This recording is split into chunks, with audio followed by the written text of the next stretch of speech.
নমস্কার দর্শক বন্ধু, জীবনবাণী অনুষ্ঠানে প্রভু যিশুর নামে আপনাকে স্বাগত জানাই। ঈশ্বরকে ধন্যবাদ দিই যে এই অনুষ্ঠানের মাধ্যমে তার জীবনদায়ী বাক্য আপনার সাথে ভাগ করে নেবার সুযোগ তিনি আমাদেরকে দিয়েছেন। আর আপনি ঈশ্বরের বাক্যের এই ধারাবাহিক আলোচনার মধ্যে দিয়ে বিশেষভাবে উদ্দীপ্ত হচ্ছেন। প্রভুর বাক্য আজও আপনাকে উদ্দীপ্ত করবে এবং আপনি জীবনে চলার পথে নতুন দিশা খুঁজে পাবেন। আসুন এখন আমরা প্রার্থনা সহকারে তার জীবনদায়ী বাক্য শ্রবণ করি। শ্রবণ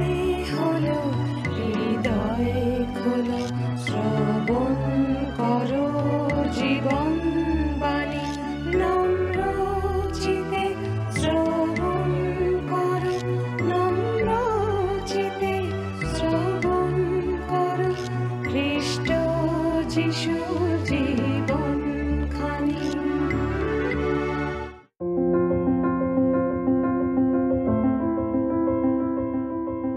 পবিত্র বাইবেলের বিভিন্ন পুস্তকগুলির ধারাবাহিক অধ্যয়নে আমরা বর্তমানে বাইবেলের নতুন নিয়মের প্রথম তিমথীয় পুস্তকটি নিয়ে আলোচনা করছি। সাধু পৌল সুসমাচার প্রচারে তার দ্বিতীয় যাত্রায় বেরিয়ে লুস্ত্রা নামক এক স্থানে গেছিলেন। সেখানে তার সঙ্গে তিমথীয় নামে এই তরুণের সাক্ষাৎ হয়। তিমথীয়ের পিতা গ্রিক হলেও তার মা উনিকি ও দিদিমা লোই খ্রিস্ট বিশ্বাসী জিহুদি ছিলেন। সাধু পৌল এবং তিমথীয় ক্রমে ক্রমে খুবই ঘনিষ্ঠ হয়ে পড়েন এবং সেই যাত্রা থেকেই তিমথীয় তার সহযাত্রী হন। আমরা গত পর্বে জেনেছি যে ইফিসিস্থ মণ্ডলীগুলির দেখাশোনা করার জন্য সাধু পৌল তিমথীয়কে সেখানে পাঠিয়েছিলেন। সাধু পৌল মাকিদোনিয়া থেকে ইফিসে তিমথীয়র উদ্দেশ্যে একটি পত্র লিখে পাঠিয়েছিলেন। এই পত্রটি প্রথম তিমথীয় পুস্তক নামে খ্যাত হয়েছে।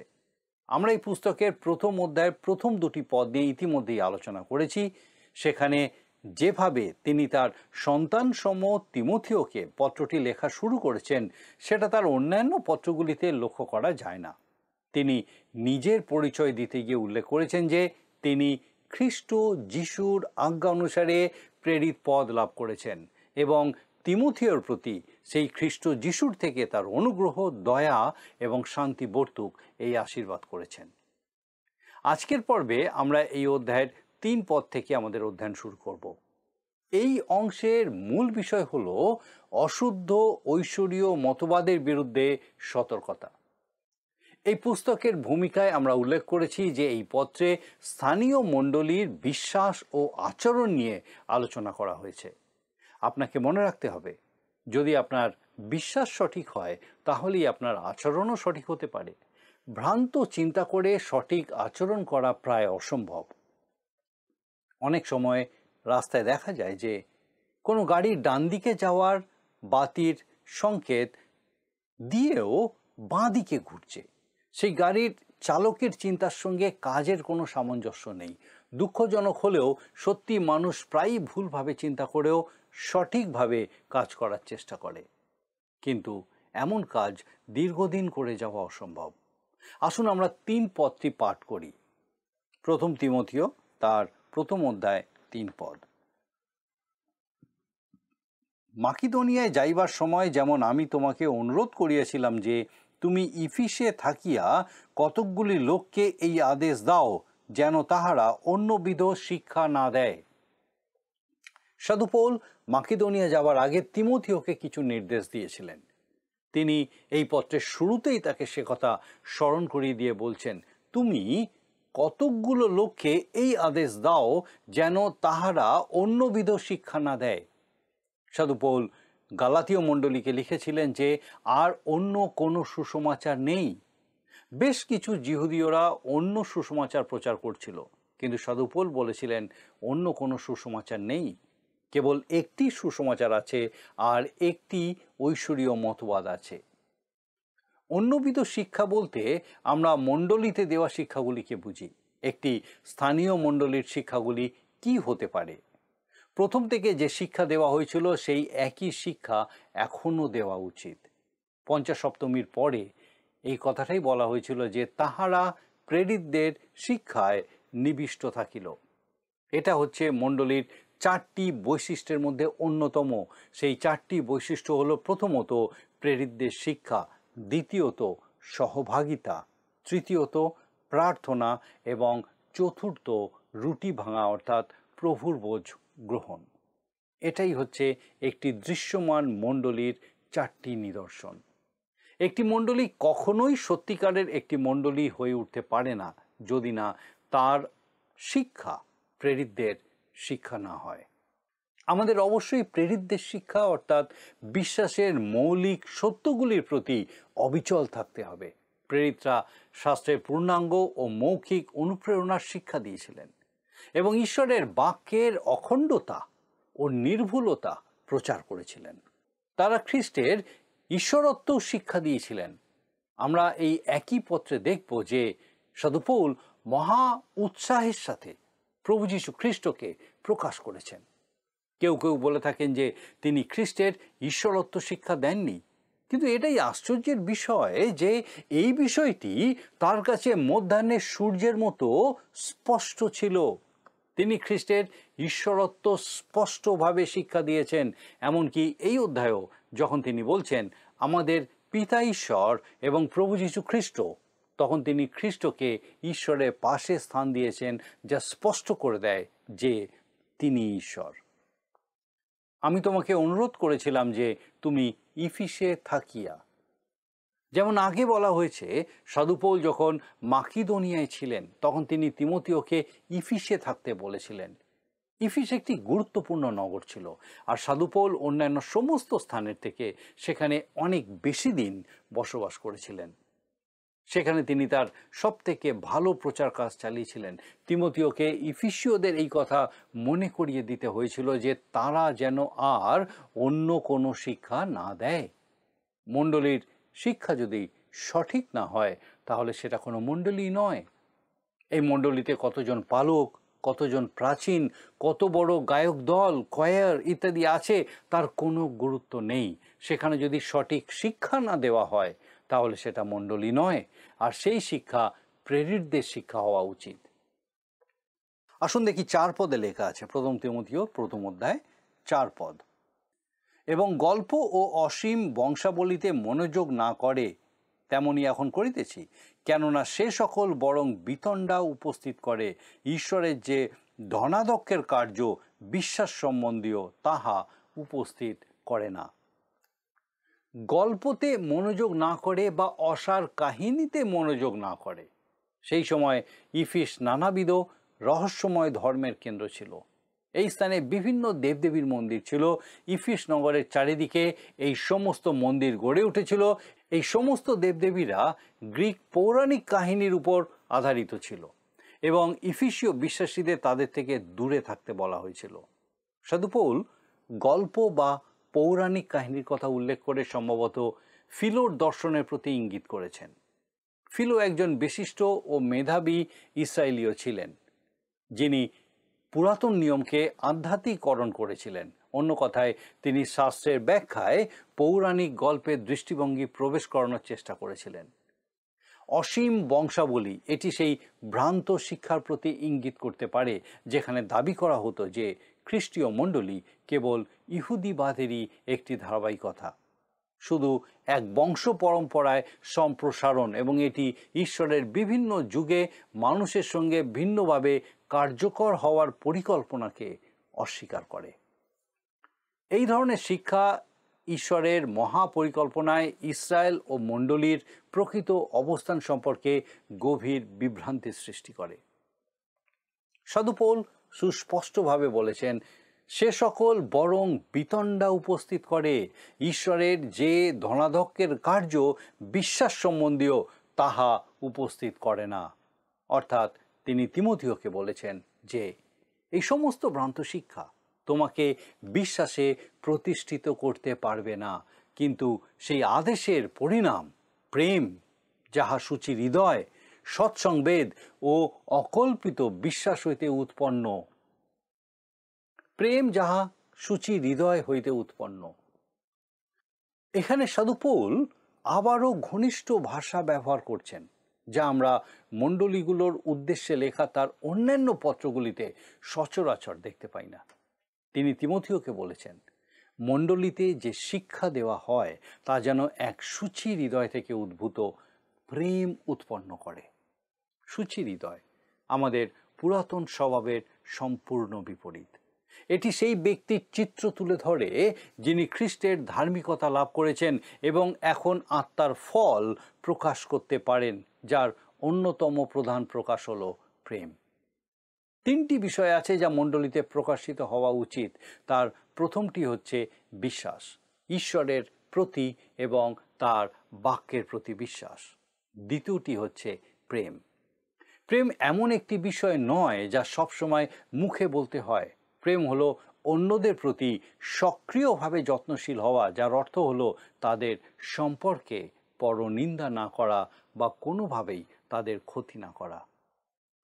একটি মণ্ডলীর জীবনে যে তৃতীয় বিষয়টি প্রকাশিত হওয়া উচিত তা হলো একটি সৎ সংবেদ। আমি বিশ্বাস করি না যে সংবেদ একজন বিশ্বাসীর জন্য ভালো পথ প্রদর্শক হতে পারে, তবু একজন বিশ্বাসীর সৎ সংবেদ থাকা উচিত। আপনি যখন রাতে শুতে যান তখন কি কখনো দিনের মধ্যে বলা বা করা কিছু বিষয় নিয়ে আপনার খারাপ লাগে? অনেক সংবেদনশীল খ্রিস্ট বিশ্বাসী এরকমই হয়ে থাকেন। অনেক সময় দেখা যায় যে কেউ আপনার সঙ্গে খারাপ ব্যবহার করার পরে অনুশোচনা করে হয়তো বলেছেন, আমি আপনার সম্পর্কে কিছু বলেছি যা বলা উচিত হয়নি এবং আমি আশা করি আপনি আমাকে ক্ষমা করবেন। আপনি নিজে হয়তো সে বিষয়ে কিছুই জানতেনই না, কিন্তু তিনি সম্ভবত সেই রাতে ঘুমোতে পারেননি এটির কারণে। সংবেদনশীল বিবেক থাকা ভালো। অনেকের বিবেক যেন গরম লোহার দ্বারা দগ্ধ হয়ে গেছে, অর্থাৎ তারা সঠিক ও ভুলের প্রতি সংবেদনশীল নয়। এই তিনটি অপূর্ব অনুগ্রহ, প্রেম, সৎসংবেদ এবং বিশ্বাস, এমন বিষয় যা সাধু পৌলের মতে কোনো স্থানীয় মণ্ডলীতে প্রকাশিত হওয়া উচিত।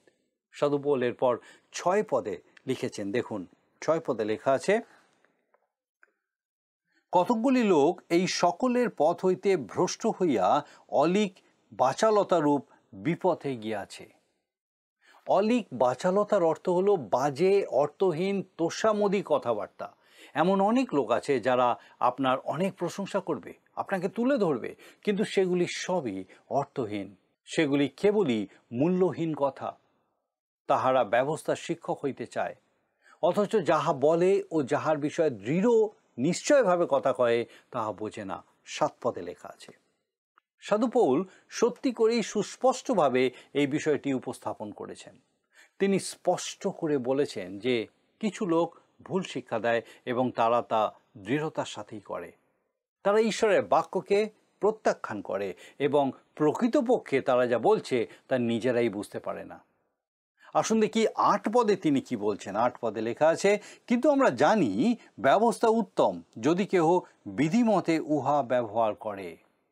এই অংশে যেখানে সাধু পৌল বিশ্বাসীদের ভ্রান্ত শিক্ষার বিরুদ্ধে সতর্ক করছেন, তিনি রহস্যময় ধর্মবিশ্বাস অবলম্বন করা ও সত্য ঈশ্বরের আরাধনা না করার কথা উল্লেখ করছেন, যা তরুণ তিমথিও যেখানে ছিলেন সেই ইফিসে ব্যাপকভাবে প্রচলিত ছিল। তিনি সেই ভ্রান্ত শিক্ষার বিরুদ্ধেও সতর্ক করেছেন, যা পুরাতন নিয়মকে শুধুমাত্র একটি পৌরাণিক কাহিনী বলে উপস্থাপন করতে চেয়েছিল। এখন সাধু পৌল ব্যবস্থার অনুসারীদের বিরুদ্ধে সতর্ক করছেন, তাদের বিরুদ্ধে যারা শিক্ষা দিত যে ব্যবস্থাই হলো মুক্তির উপায় এবং মুক্তির পর পবিত্রতার মাধ্যম। ব্যবস্থা একটি নির্দিষ্ট উদ্দেশ্যে প্রদান করা হয়েছিল, কিন্তু ঈশ্বর এটি পরিত্রাণের মাধ্যম হিসেবে মানুষকে দেননি। ব্যবস্থা আমাদের দোষী সাব্যস্ত করে। এটি মানুষকে দেখিয়ে দেয় যে সে একজন পাপী এবং তার একজন উদ্ধারকারীর প্রয়োজন। ব্যবস্থার অধীনে জগতের সর্বশ্রেষ্ঠ মানুষও সম্পূর্ণভাবে দণ্ডিত হয়, কিন্তু সুসমাচারের অধীনে সবচেয়ে অধম ব্যক্তি পর্যন্ত ধার্মিক বলে গণ্য হতে পারে যদি সে খ্রিস্টের উপরে বিশ্বাস করে। একজন পাপী উত্তম কার্যের দ্বারা পরিত্রাণ লাভ করতে পারে না, কারণ তার পক্ষে কোনো উত্তম কাজ করা সম্ভব নয়।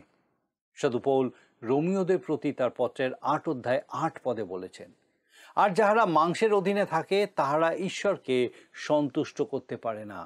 এই ধারণা যে আপনি নিজের সামর্থ্যে ঈশ্বরকে সন্তুষ্ট করতে পারেন তা সম্পূর্ণভাবে ঈশ্বরের বাক্যের পরিপন্থী। তাকে সন্তুষ্ট করা অসম্ভব। আপনি তার মানদণ্ড পূরণ করতে পারবেন না। উত্তম কাজের মাধ্যমে পরিত্রাণ লাভ করা যায় না, কিন্তু পরিত্রাণের দ্বারা উত্তম কাজ করা সম্ভব হয়।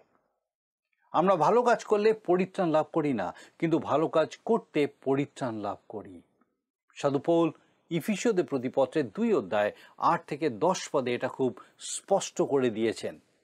আমরা সেখানে পাঠ করি, কেননা অনুগ্রহেই বিশ্বাস দ্বারা তোমরা পরিত্রাণ পাইয়াছ, এবং ইহা তোমাদের হইতে হয় নাই, ঈশ্বরেরই দান, তাহা কর্মের ফল নয়, যেন কেহ শ্লাঘা না করে।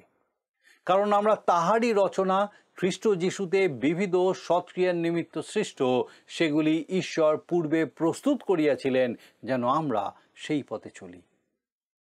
কিন্তু আমরা জানি ব্যবস্থা উত্তম যদি কেউ বিধিমতে উহা ব্যবহার করে।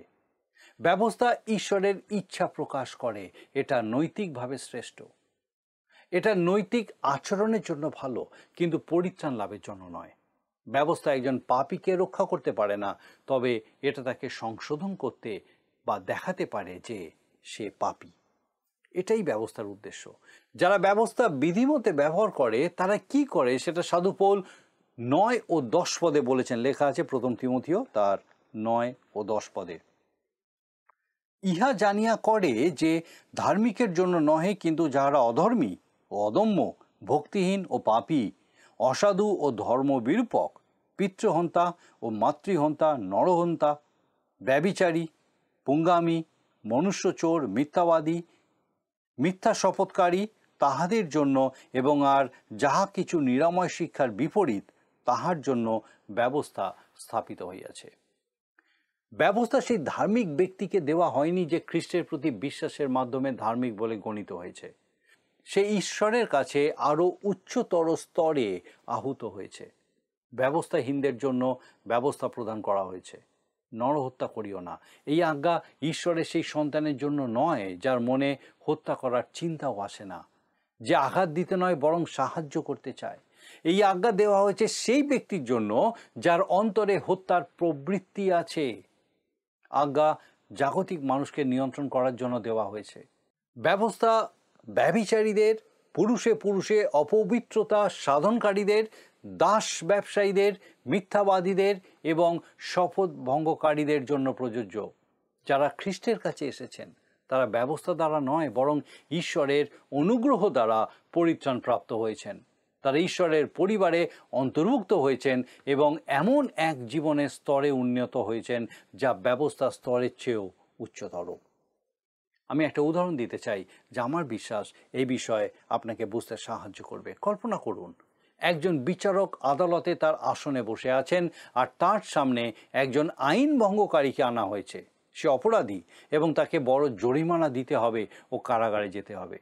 কিন্তু বিচারক বললেন, আমার একজন পুত্র আছে যে এই বন্দীকে ভালোবাসে, যদিও সে আইন ভঙ্গ করেছে এবং আমি এই ব্যক্তিকে দোষী সাব্যস্ত করতে বাধ্য, কিন্তু আমার পুত্র একজন ধনী ব্যক্তি এবং সে এই ব্যক্তির জরিমানা পরিশোধ করতে রাজি হয়েছে, এমনকি তার বদলে কারাগারেও যেতে সম্মত হয়েছে।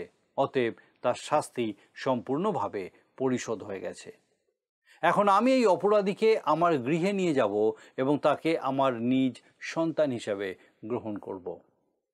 যখন বিচারক তাকে নিজের গৃহে নিয়ে গেলেন তখন তিনি আর তাকে নরহত্যা করো না বা চুরি করো না এই ধরনের আজ্ঞা দিলেন না, বরং তিনি তাকে শেখালেন কিভাবে পরিবারের অন্য সদস্যদের ভালোবাসতে হয়, কিভাবে খাবার টেবিলে আচরণ করতে হয়, কিভাবে তার স্ত্রীকে সম্মানের সাথে দেখতে হয় এবং পারিবারিক দায়িত্ব পালন করতে হয়। দেখুন, এই ব্যক্তি সম্পূর্ণ ভিন্ন অবস্থানে রয়েছে। তার প্রতি সবার দৃষ্টিভঙ্গি বদলে গেছে। এই কাজ ঈশ্বর যে পাপীরা বিশ্বাস করেছে তাদের জন্য করেছেন। আমরা ব্যবস্থার ঊর্ধ্বে এবং বাইরের জগতের নিয়মের চেয়ে অনেক উপরে অবস্থান করি। ব্যবস্থা সেই ব্যক্তির জন্য যে এখনও ব্যবস্থা লঙ্ঘনকারী। এটি পুরনো স্বভাব, পাপী প্রবৃত্তির নিয়ন্ত্রণের জন্যই দেওয়া হয়েছে। কিন্তু ঈশ্বর আমাদের সন্তান রূপে গ্রহণ করেছেন এবং আমরা এখন সম্পূর্ণ নতুন এক সম্পর্কে রয়েছি, আর এটা হলো সেই প্রেমের সম্পর্ক। ব্যবস্থার অধীনে থেকে মানুষ কখনো তা সম্পূর্ণভাবে মান্য করতে পারেনি, সে এর যোগ্য হতে পারেনি এবং বারবার ব্যবস্থা লঙ্ঘন করেছে। কিন্তু অনুগ্রহের অধীনে থেকে একজন মানুষ ঈশ্বরের পরিবারের অন্তর্ভুক্ত হয়েছে এবং সে আর কোনোদিন নরহত্যা করবে না বা মিথ্যা কথা বলবে না। যদি সে তা করে তবে নিশ্চিতভাবেই সে ঈশ্বরের সঙ্গে তার সম্পর্কের সেই গভীরতা হারিয়ে ফেলবে, যাহা কিছু নিরাময় শিক্ষার বিপরীত। সাধু পৌল এখানে এটি যোগ করেছেন যেন তিনি কোনো কিছু বাদ দিয়ে না যান। এটি যে কোনো এবং সমস্ত পাপকে অন্তর্ভুক্ত করে, যা হয়তো তার তালিকায় উল্লিখিত হয়নি। আজকের যে পদগুলি আমরা অধ্যয়ন করলাম সেখানে আমরা দেখলাম সাধু পৌল তার সন্তানসম তিমোথেওকে মণ্ডলীর বিভিন্ন মন্দ বিষয়গুলি সম্বন্ধে কিভাবে সতর্ক করেছেন। একটি আদর্শ খ্রিস্টীয় মণ্ডলী গঠন ও পরিচালনায় এই সমস্ত ভ্রান্ত মতবাদ ও চিন্তাধারা থেকে মুক্ত হওয়া একান্ত প্রয়োজন। সাধু পৌলের দেওয়া এই নির্দেশগুলি যে কেবল তৎকালীন মণ্ডলীর বিষয় প্রযোজ্য ছিল তা নয়, সেগুলি আজকেও আমাদের মণ্ডলীগুলির জন্য বিশেষভাবে প্রযোজ্য। সাধু পৌল তিমোথেওকে সতর্ক করে যে বিষয়গুলি উল্লেখ করেছেন সেগুলি হলো, প্রথমত অন্যবিধ শিক্ষা যেন মণ্ডলীতে না দেওয়া হয়। দ্বিতীয়ত, ব্যবস্থা মানুষকে পাপ থেকে মুক্ত করতে পারে না, কেবল তাকে তার পাপ সম্বন্ধে অবগত করতে পারে। আমার বিশ্বাস ঈশ্বর বিশেষভাবে তার জীবন্ত বাক্যের মধ্যে দিয়ে আপনার সঙ্গে কথা বলেছেন। আসুন এখন প্রার্থনায় যাব, আর আমি চাইবো আপনি আমার সঙ্গে যোগ দিন। আসুন প্রার্থনা করি। মঙ্গলময় পিতা, ধন্যবাদ দিই প্রভু যে তোমার পবিত্র পরাক্রমে, তোমার সেই অপূর্ব প্রেমে তুমি আমাদের প্রেম করেছো। ব্যবস্থার অধীনে নয়, কিন্তু তোমার অনুগ্রহের অধীনে আমাদের করেছো, যেন সেই নতুন জীবন আমরা লাভ করি। এবং পিতাগো, তোমাতে জীবনযাপনের মধ্যে দিয়ে আমাদের জীবনের মধ্যে দিয়ে যেন তোমার এই নাম গৌরবান্বিত, উচ্চকিত, মহিমান্বিত হয়। সৈক্য পিতা, আমাদের প্রত্যেক দর্শক বন্ধু, তাদের পরিবার পরিজন প্রত্যেককে প্রভুগো তোমার পবিত্র আত্মার পরাক্রমে এইভাবে তোমাতে বেড়ে উঠতে সাহায্য করো, তোমার প্রেমে বেড়ে উঠতে সাহায্য করো। এবং পিতাগো, সমস্ত রকম বিপদ আপদ, অকল্যাণ, অমঙ্গল, মন্দতা, মন্দ দৃষ্টি থেকে তোমার যিশু নামে সে প্রত্যেককে রক্ষা করো। ব্যক্তিগতভাবে, পারিবারিকভাবে তোমার পবিত্র আত্মার পরাক্রমে প্রত্যেককে সুরক্ষিত রাখো, সুস্থ রাখো এবং পিতাগো তোমাতে বৃদ্ধি পেতে সাহায্য করো। তোমার যিশু নামে এই ভিক্ষা দয়া করে শ্রবণ ও গ্রহণ করো। আমেন।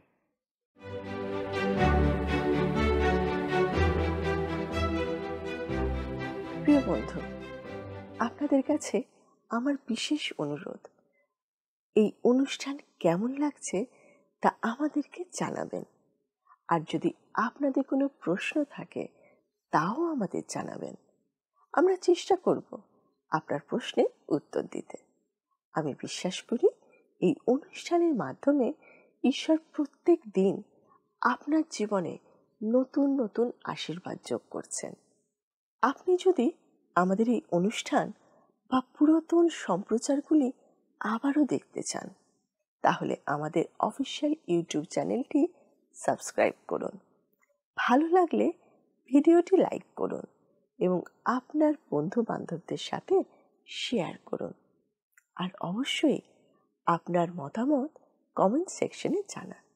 আজকের আলোচনার মাধ্যমে আমরা যা কিছু শিখেছি সেখান থেকে একটা ছোট্ট প্রশ্ন করা হবে। আপনি মন দিয়ে শুনে তার উত্তরটা আমাদেরকে পাঠাবেন।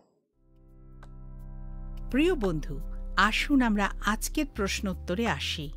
গতকালের প্রশ্নের উত্তর অপশন ডি, প্রত্যেকটি।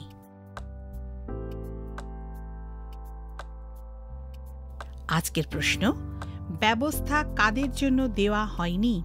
অপশন এ পাপী, বি ইসরায়েল সন্তান, সি ধার্মিক, ডি আজ্ঞা লঙ্ঘনকারী।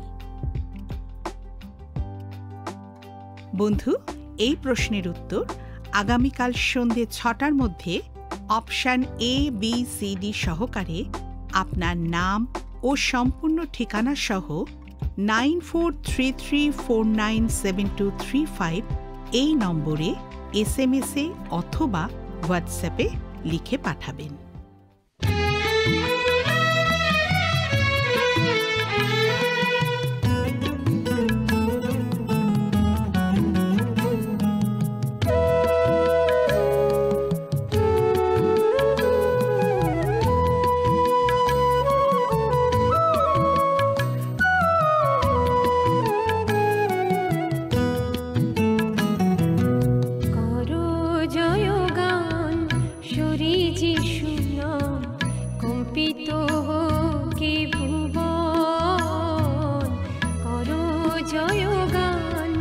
সুরি যিশু নাম কম্পিত কে ভুবন যিশুর চরণে নিও হে শরণ যিশুর চরণে নিও হে শরণ সপে দিয়ে প্রাণ করো জয় গান সুরি যিশু নাম কম্পিত কে ভুবন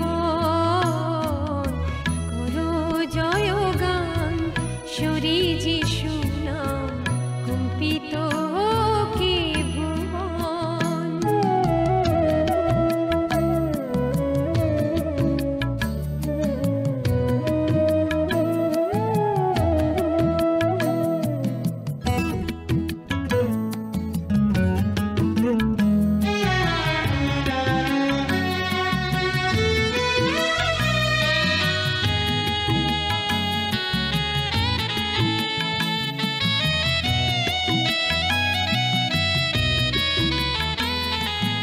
এই সারা জগতে স্তুতি পেতে আজ আছে কি আর কোনো নাম এই সারা জগতে স্তুতি পেতে আজ আছে কি আর কোনো নাম সেই নামে আছে পাপীর মুক্তি আহা ধন্য যিশু নাম সেই নামে আছে পাপীর মুক্তি আহা ধন্য যিশু নাম ডাকো তারে ডাকো সে যিশু রাজাকে ডাকো তারে ডাকো সে যিশু রাজাকে দিয়ে তব মন প্রাণ করো জয় গান সুরি যিশু নাম কম্পিত কে ভুবন করো জয় গান সুরি যিশু নাম কম্পিত কে ভুবন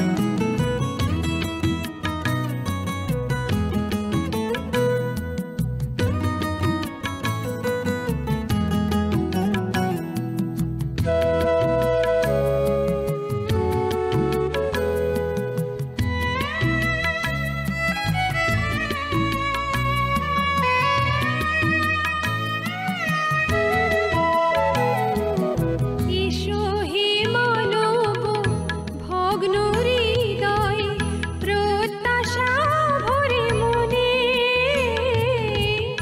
এসো হে মানব ভগ্ন হৃদয় প্রত্যাশা ভরে মনে অতীতের জ্বালা আর তো রবে না দূর হবে ক্ষণে